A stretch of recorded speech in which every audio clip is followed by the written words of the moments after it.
Wang Lin menyaksikan tubuh Red Butterfly tersebar. Setelah selesai, dia menghela nafas, mendarat di tanah dan melambaikan tangan kanannya. Kapak itu disimpan kembali. Lalu dia mengulurkan tangan dan meraih Soul Lasher. Setelah memeriksanya, dia memasukkannya ke dalam tasnya juga. Ada untaian akal ilahi level Ascendant pada Soul Lasher yang tidak bisa dihapus Wang Lin untuk saat ini. Tetapi selama dia menyimpannya, dia yakin bahwa setelah semua ini berakhir, dia dapat menggunakan bendera jiwa 1 miliar jiwa untuk mematahkan akal ilahi yang tersisa di sana dan benar-benar mendapatkan Soul Lasher. Setelah melakukan semua ini, Wang Lin melihat sekali lagi di tempat Red Butterfly menghilang dan menggelengkan kepalanya. Kemudian dia mengambil langkah dan tubuhnya menghilang. Dia mulai menyerbu menuju Gunung Roh di kejauhan. Pada saat ini awan merah bergegas melalui Gunung Roh dan tiba langsung di puncak gunung. Begitu sampai di sana, awan merah berubah menjadi tornado dan turun ke puncak gunung. Yun Kuezi berjalan keluar dari tornado merah dan Zhou Tai dengan hormat mengikutinya. Yun Kuezi melihat pria tua itu duduk di puncak gunung dengan monyet kecil di bahunya. Dia sedikit mengernyit, tetapi kemudian dia melihat lebih dekat dan ekspresinya berubah. Yun Kuezi menatap lelaki tua itu dan berkata, "Saya ingin tahu rekan kultivator mana ini. Kenapa tidak datang dengan tubuh aslimu?"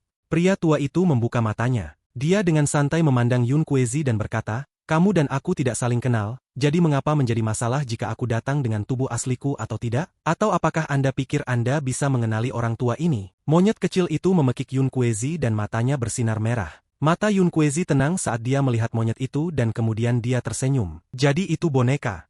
Mata pria tua itu menjadi merah saat dia menatap Yun Kuezi. Tepat pada saat ini monyet di bahu pria tua itu memekik, merah menghilang dari mata orang tua itu, dan dia berkata, "Saya mau lihai." Dengan itu niat jahat melintas di matanya sebelum dia menutupnya dan kembali berkultivasi. Meskipun orang ini sepertinya dia berada pada tahap akhir transformasi jiwa, ada perasaan misterius tentangnya. Orang normal tidak akan dapat mendeteksi ini, hanya orang yang telah mencapai tahap Ascendant yang dapat dengan jelas merasakan ini. Orang ini bukan dari planet Suzaku. Yun Kuezi memandang pria tua itu sekali lagi sebelum menarik pandangannya. Dia kemudian melihat pintu raksasa dan diam-diam merenung. Dengan pemahamannya tentang makam Suzaku, dia merasa sangat terkejut sepanjang perjalanan ke sini. Ini sangat berbeda dari apa yang dikatakan Suzaku sebelumnya. Bentuk-bentuk kehidupan itu jelas dibentuk oleh kekuatan misterius kristal planet. Dari apa yang dia ingat, Suzaku sebelumnya mengatakan kepadanya bahwa bentuk kehidupan itu hanya muncul di bagian dalam makam Suzaku. Namun Gunung Roh itu masih sama, pintu adalah satu-satunya jalan menuju makam Suzaku pertama. Kristal planet disimpan di dalam makam Suzaku pertama.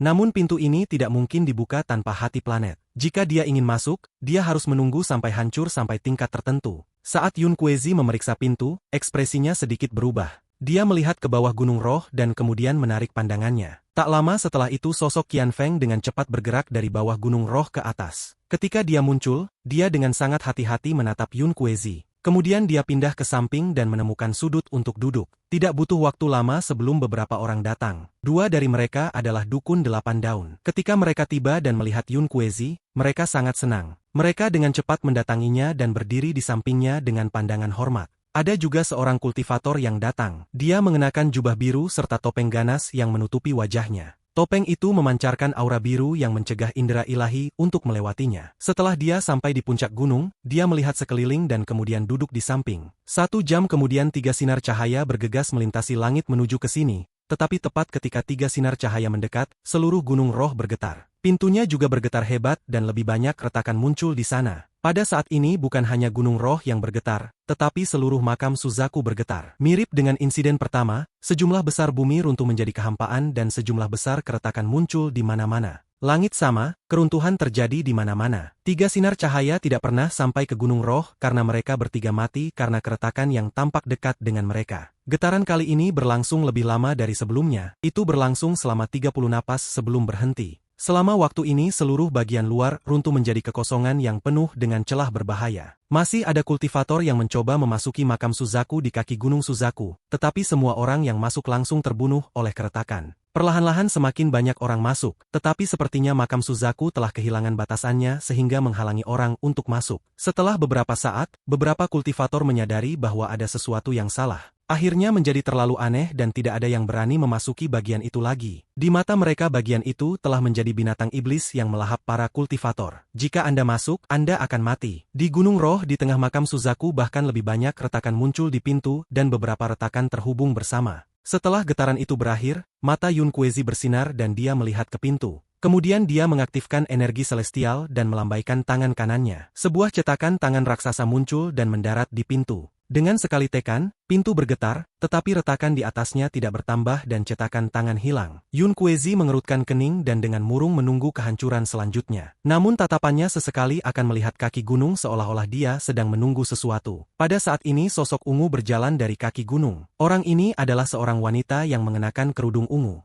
Dia tidak sendirian, yang mengikutinya adalah 4 lelaki tua dengan tato bercahaya di dahi mereka. Setiap orang tua berada pada tahap akhir formasi jiwa dan ada banyak luka di tubuh mereka. Wanita ini adalah Zixin. Alasan dia dan Zhou Tai bisa tiba di sini sendirian adalah karena mereka berdua memiliki beberapa boneka tato. Boneka tato ini diberikan kepada mereka oleh Yun Kuezi untuk perlindungan. Setelah melihat Zixin, Yun Kuezi mengangguk dan mengisyaratkan dia untuk datang. Zixin menarik napas dalam saat dia melihat Qian Feng di sudut dengan kebencian yang mendalam di matanya, lalu dia berjalan ke Yun Kuezi. Setelah Zixin tiba, mata Qian Feng tidak pernah meninggalkannya. Ekspresinya sangat jelek dan dia mengungkapkan niat membunuh yang kuat. Ketika dia melihat Zixin, ada kilatan perjuangan yang menyakitkan di matanya. Saat Qian Feng menatap Zixin, dia berkata, "Zixin." Zixin menatap Qian Feng dan tidak mengatakan sepatah kata pun, tapi kebencian di matanya sangat tinggi. Napas Qian Feng semakin kasar. Dia memandang Yun Kuezi sebelum memaksakan dirinya untuk tenang. Dia kemudian memandang dengan muram ke arah Zixin sebelum mengeluarkan ejekan dan menutup matanya. Tepat pada saat ini sosok lain muncul dari kaki gunung dan tiba di puncak. Saat sosok ini muncul, mayoritas orang di puncak memandangnya. Qian Feng tiba-tiba membuka matanya dan sedikit rasa dingin melintas di mereka. Zixin segera menundukkan kepalanya. Dia mundur beberapa langkah untuk berdiri di belakang Yun Kuezi. Mata Yun Kuezi bersinar dan dia menunjukkan senyum penasaran. Zhou Tai menghela nafas. Dia mengejar Wang Lin sebelumnya untuk memberitahunya sesuatu. Namun dia tidak berharap bertemu Yun Kuezi. Orang yang tiba di puncak gunung adalah Wang Lin. Setelah Wang Lin tiba, mata pria tua dengan monyet kecil itu memerah-merah untuk sesaat. Dia menatap Wang Lin dan tersenyum menyeramkan. Monyet kecil di bahunya memandang Wang Lin dengan tatapan penuh dengan permusuhan yang tidak tersembunyi. Orang yang memakai topeng itu juga menoleh untuk melihat Wang Lin. Matanya dipenuhi dengan kebingungan dan kemudian dengan kejelasan. Dia mengangguk pada Wang Lin dan tidak mengatakan sepatah kata pun. Wang Lin tampak berantakan sekarang. Pakaiannya sangat usang. Sebelumnya ketika dia naik gunung, keruntuhan kedua terjadi. Dia mengalami kesulitan dengan semua celah yang muncul. Jadi pada akhirnya dia menggali lubang di sisi gunung dan tidak berani keluar sampai keruntuhannya berakhir. Jika dia tetap di udara, dia akan mati. Saudara Wang.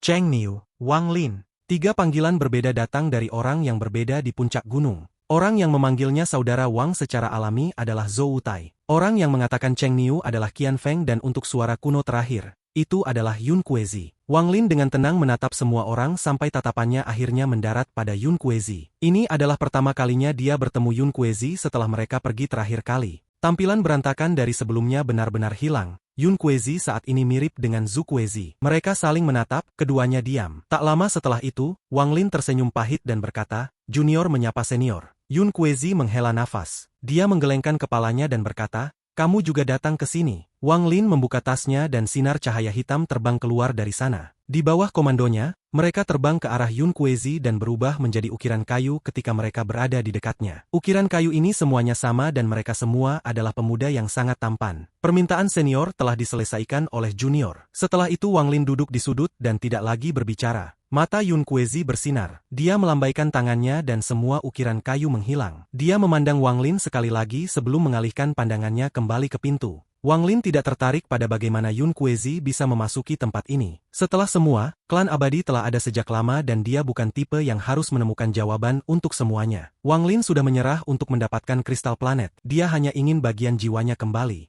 Bagaimanapun kristal ini terhubung ke semua makhluk hidup di planet Suzaku. Wang Lin belum mencapai titik di mana ia bersedia mengorbankan kehidupan semua orang di dunia untuk keegoisannya sendiri. Tentu saja jika seseorang bermusuhan dengannya, itu adalah cerita yang berbeda. Membunuh semua orang yang memiliki darah keluarga Teng menunjukkan bahwa Wang Lin bukan orang suci. Setelah dia duduk, matanya menyala saat dia melihat ke arah Qian Feng. Pada saat ini Qian Feng juga melihat ke arah Wang Lin dan tatapan mereka menyeberang. Wang Lin mengungkapkan senyum dingin sebelum mengalihkan pandangannya ke arah pria dengan topeng itu. Pria itu tampak asing dan Wang Lin tidak bisa mengenalinya. Akhirnya tatapannya beralih ke pria tua aneh yang telah meninggalkan senyum menyeramkan itu. Siapa sebenarnya dia? Bahaya yang dirasakan Wang Lin dari pria tua itu beberapa kali lebih besar dari apa yang dia rasakan dari Yun Kuezi. Rasa dingin melintas di mata Wang Lin saat dia menatap pria tua itu. Ketika orang tua itu memperhatikan tatapan Wang Lin, dia melihat ke arah Wang Lin dan mengungkapkan senyum gelap. Senyum ini terasa sangat akrab bagi Wang Lin, tetapi dia yakin bahwa dia belum pernah melihat orang ini dalam hidupnya. Tepat pada saat ini sinar cahaya datang dari kejauhan. Ada sosok cantik di dalam sinar cahaya itu. Dia menghindari celah dan mendarat di Gunung Roh. Wanita ini sangat cantik, tepi bawah gaunnya tampak seperti ombak yang bergerak naik dan turun, membuatnya tampak seperti surgawi saat dia berdiri di puncak Gunung Roh. Saat Wang Lin menatap wanita ini, wajahnya tenggelam. Wanita ini adalah Liu Mei. Sebenarnya satu hal yang dikatakan Liu Mei benar. Dia dan Wang Lin adalah tipe orang yang sama. Jauh di dalam diri mereka masing-masing memiliki sepotong kekejaman. Wang Lin hanya melihat sekali sebelum menarik pandangannya. Ekspresinya dingin, tidak berbeda dengan bagaimana ia menghadapi Liu Mei sebelumnya. Setelah Qian Feng melihat Liu Mei, dia mengungkapkan ekspresi kegembiraan. Dia berpikir bahwa dengan dia di sini, kesempatannya untuk mendapatkan kembali jiwanya telah meningkat 1 kali lipat. Liu Mei mengungkapkan sedikit kesedihan saat dia mengangkat kakinya dan berjalan menuju Wang Lin. Wang Lin mengerutkan kening. Dia tidak memiliki perasaan yang baik terhadap wanita ini. Hal yang terjadi dalam keadaan seperti mimpi itu hanyalah kecelakaan. Dia dengan dingin menatapnya dan berkata, "Saya tidak ingin ada yang mengganggu saya. Jangan mendekat." Liu Mei berhenti. Dia memandang Wang Lin dan bertanya, "Apakah hati kamu benar-benar terbuat dari besi dan batu?" Mata Wang Lin tenang saat dia dengan dingin berkata, "Pergi."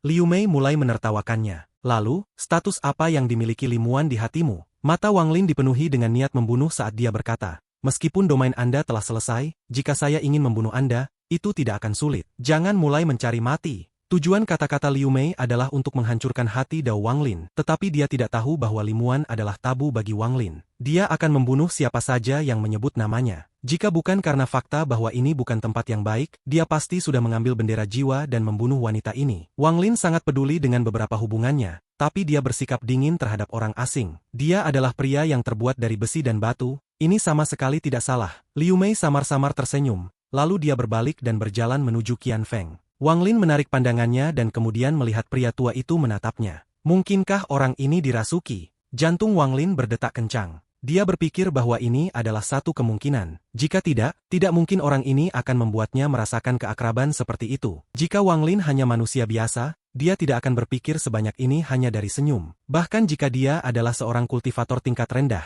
dia tidak akan mempertimbangkan kemungkinan. Tapi Wang Lin adalah kultivator transformasi jiwa tahap awal. Bahkan di setiap planet, mereka dianggap kuat dan tidak bisa dianggap remeh. Jika sebelum alam surga dihancurkan, kultivator transformasi jiwa akan sama dengan surga. Tubuh mereka akan terbuat dari energi celestial dan mereka akan memiliki beberapa indera misterius. Indera ini sangat aneh. Hanya kultivator yang kuat yang bisa merasakan ini. Jika tingkat kultivasi seseorang cukup tinggi, hanya dengan pikiran, mereka samar-samar akan melihat kejadian di masa depan. Misterius teknik-teknik ini tidak mungkin digambarkan. Pada saat ini Wang Lin memiliki perasaan ini. Dia tahu dia tidak salah. Senyum menyeramkan itu sangat akrab. Saya telah berkultivasi selama 600 tahun dan bertemu banyak musuh. Tetapi bagi seseorang untuk dapat membuat saya merasa seperti ini hanya dengan senyum hanya ada satu. Meskipun Wang Lin tampak tenang di permukaan, hatinya ada di kekacauan. Dia mengambil napas dalam dan menundukkan kepalanya. Kemudian pupil matanya menyusut dan matanya menunjukkan sedikit ketakutan. Tuo Sen.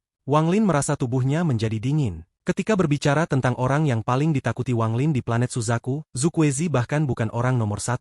Tempat nomor 1 adalah milik Tuo Sen. Warisan dewa kuno dibagi menjadi 2. Warisan kekuasaan dan warisan pengetahuan. Di antara dua warisan pengetahuan berisi semua pengetahuan Tusi, seperti bagaimana menjadi dewa kuno, taktik dewa kuno dan banyak lagi. Bahkan ada peta bintang raksasa dalam ingatan Tusi. Ini adalah peta dari mana saja dia bepergian. Kenangan ini sangat membantu Wang Lin. Tanpa warisan pengetahuan, tubuh asli Wang Lin tidak akan bisa berkultivasi menjadi dewa kuno bintang 3. Tapi kenangan hanyalah kenangan, mereka datang tanpa kekuatan. Ada banyak teknik dalam ingatan Tusi yang bisa langsung menghancurkan planet Suzaku. Dia tahu mantra dan metode semua teknik ini, tetapi dia tidak memiliki kekuatan untuk menggunakannya. Dia perlu setidaknya mencapai tahap bintang 7 untuk menggunakan teknik ini. Inilah sebabnya dia hanya bisa mengambil langkah demi langkah untuk membuat tubuh aslinya lebih kuat dan akhirnya menggunakan kekuatan penuh ingatan Tusi. Demikian pula, Tuo Sen berada dalam situasi yang sama. Dia mewarisi kekuatan Tusi, kekuatan dewa kuno bintang 8. Tetapi meskipun dia memiliki kekuatan, dia tidak bisa menggunakannya dengan potensi penuhnya. Itu akan sama jika tubuhnya tidak memiliki meridian, tidak peduli berapa banyak kekuatan yang dimiliki tubuhnya, dia tidak bisa menggunakannya. Semua teknik yang dia kendalikan adalah teknik yang dia pelajari setelah dia lahir. Melalui ini dia bisa menggunakan sedikit warisan kekuasaannya. Tetapi saat ini dia hanya bisa menggunakan sedikit dari itu, jadi dia tidak dapat menampilkan kekuatan penuh warisannya. Agar lebih akurat, batas kekuatan yang bisa dikendalikan Tuo Sen hanya sebanyak yang bisa digunakan oleh Dewa Kuno Bintang 5. Dibandingkan dengan Tusi, yang pernah menjadi Dewa Kuno Bintang 8, kekuatan ini terlalu lemah. Namun dibandingkan dengan semua kehidupan di Suzaku, Dewa Kuno Bintang 5 adalah eksistensi legenda, eksistensi yang satu tingkat lebih tinggi dari para kultivator ascendant. Harapan terbesar Tuo Sen adalah untuk mendapatkan warisan pengetahuan. Setelah itu ia hanya perlu waktu untuk menyerap semuanya, memperbaiki tubuhnya, dan menjadi Dewa Kuno Bintang 8 yang sesungguhnya. Pada saat itu bahkan monster tua dari aliansi budidaya itu akan membuatnya takut. Jika bukan karena apa yang dilakukan Wang Lin di dalam tanah Dewa Kuno, Tuo Sen akan bisa melarikan diri. Agar lebih akurat,